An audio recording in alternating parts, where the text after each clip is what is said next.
আসসালামু আলাইকুম ওয়া রাহমাতুল্লাহ।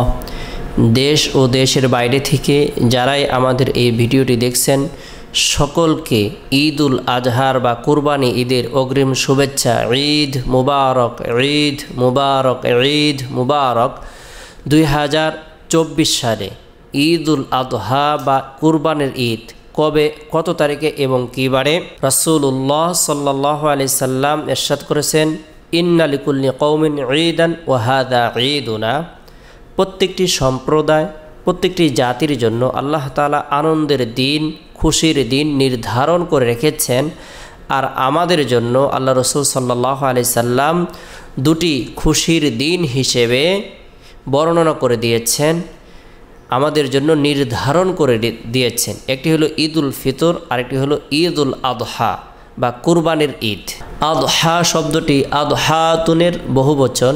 এর অর্থ হলো কুরবানির জন্য উৎসর্গিত প্রাণী, অর্থাৎ ঈদ উল আজহার অর্থ হলো কুরবানির ঈদ।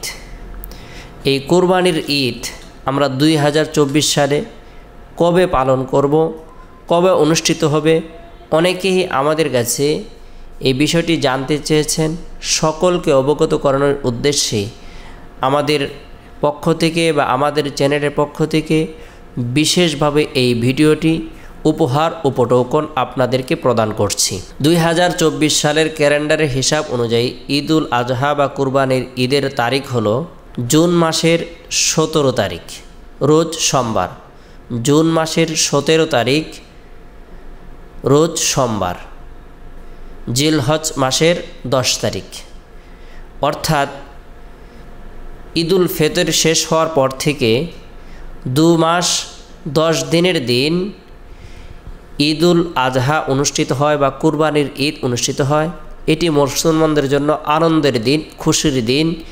এই ঈদের মাধ্যমে মানুষ আল্লাহ তাআলার নৈকট্য হাসিল করার উদ্দেশ্যে নিজের কষ্টের উপার্জিত ধন সম্পদ, টাকা পয়সা, জমানো টাকাগুলো দিয়ে প্রাণী কিনে, গরু, ছাগল, মহিষ ইত্যাদি পশু ক্রয় করার মাধ্যমে নিজের মালের কুরবানি করে আল্লাহ তাআলার উদ্দেশ্যে। কুল ইন্না সলাতি ওয়া নুসুকি ওয়া মাহইয়ায়া ওয়া মামাতি লিল্লাহি রাব্বিল আলামিন।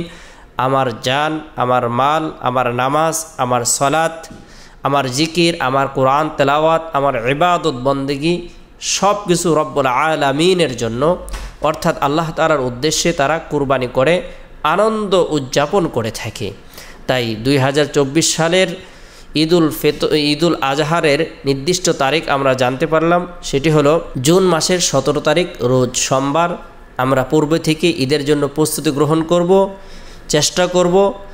অবশ্যই সামর্থ্য থাকলে কুরবানি দেওয়ার জন্য কুরবানির পশু ক্রয় করে আল্লাহ তাআলার উদ্দেশ্যে কুরবানি দিব। আল্লাহ পাক রব্বুল আলামিন আমাদের সকলকে কুরবানির ঈদে কুরবানি দেওয়ার এবং ঈদ উদযাপন করার তৌফিক দান করুন।